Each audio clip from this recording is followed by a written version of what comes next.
Au 1er janvier 2018, selon l'INSEE, notre île compte plus de 400 000 habitants avec un quart de la population ayant plus de 65 ans. En 2008, la tranche d'âge des 75 ans et plus était de 15%. Elle sera de 30,7% en 2030 pour constituer à l'horizon 2040. 40% de la population guadeloupéenne fait de notre département l'un des plus âgés de France. En fait, c'est qu'on n'a pas anticipé ce vieillissement.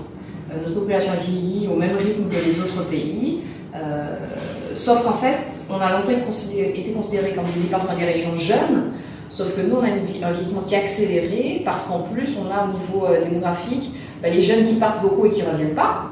Et puis en plus, on a aussi un double phénomène migratoire avec beaucoup de personnes âgées à partir de 60 ans qui reviennent de la métropole, qui étaient partis pour le Bumidum, pour plein de choses, qui disent je vais faire ma retraite en Guadeloupe.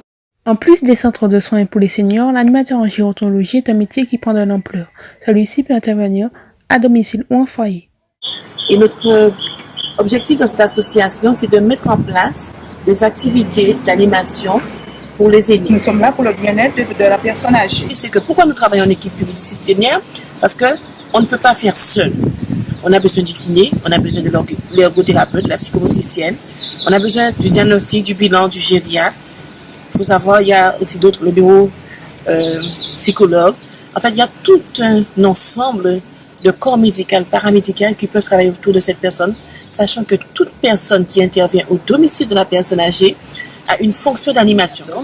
En effet, les gens sont très intéressés puisque ça répond à un besoin.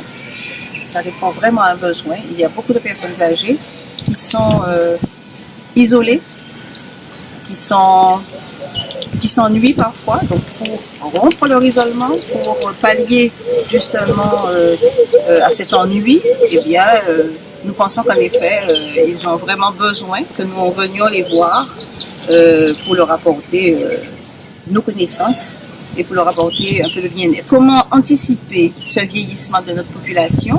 Eh bien, je crois que nous sommes bienvenus, en tout cas aujourd'hui, pour participer avec les autres professionnels de l'accompagnement de la personne âgée.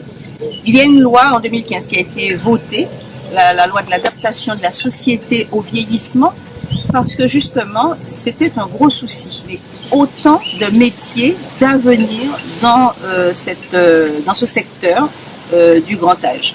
La vieillesse est une étape. On ne peut pas s'empêcher de grandir et encore moins s'empêcher de vieillir.